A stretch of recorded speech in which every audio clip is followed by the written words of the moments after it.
यदा यदा हि धर्मस्य ग्लानिर्भवति भारत अभ्युत्थानं धर्मस्य तदात्मानं सृजाम्यहम् परित्राणाय साधूनां विनाशाय च दुष्कृतां धर्म संस्थापनार्थाय संभवामि युगे युगे। अर्थात जब जब धर्म की हानि होती है और अधर्म की वृद्धि होती है तब तब मैं प्रकट होता हूँ साधुजनों का उद्धार करने के लिए, पाप कर्म करने वालों का विनाश करने के लिए और धर्म की स्थापना के लिए मैं हर युग में आता रहूँगा। अब मैं आप लोगों को एकादश अध्याय का महात्म्य सुनाऊंगी। 11वें अध्याय का महात्म्य प्रारंभ। श्री नारायण जी बोले, हे लक्ष्मी, अब 11वें अध्याय का महात्म्य सुन। तुंगभद्र नाम नगर था जिसके राजा का नाम सुखानंद था। वह श्री लक्ष्मी नारायण की सेवा बहुत करता था। वहाँ एक ब्राह्मण बड़ा विद्वान पंडित रहता था। वह ब्राह्मण नित्य गीता जी के 11वें अध्याय का पाठ करता था और राजा भी वहाँ नित्य लक्ष्मी नारायण की सेवा करता था और पाठ भी नित्य श्रवण करता था। ऐसा करते करते बहुत काल बीत गए।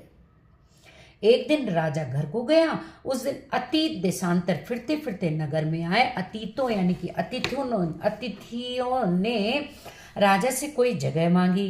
राजा ने बड़ी हवेली खुलवा दी। वहाँ अतीत उतरे।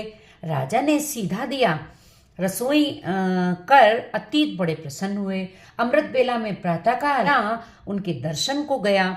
राजा का बेटा भी साथ था। कई नृत्य साथ थे।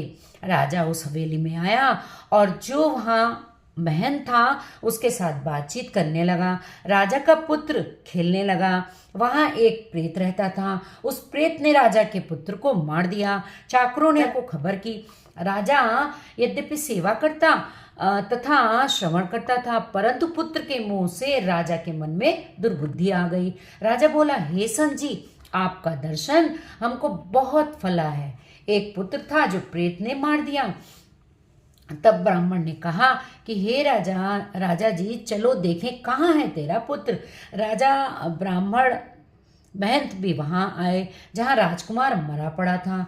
तब ब्राह्मण ने कहा, अरे प्रेत, तू इस लड़के पर कृपा दृष्टि कर जो यह लड़का जी उठे और मैं तुझे गीता के 11वें अध्याय का पाठ सुनाता हूँ। श्रवण कर, इससे तेरा कल्याण होगा। विप्र ने गीता के 11वें अध्याय का पाठ किया और प्रेत का जल छिड़का।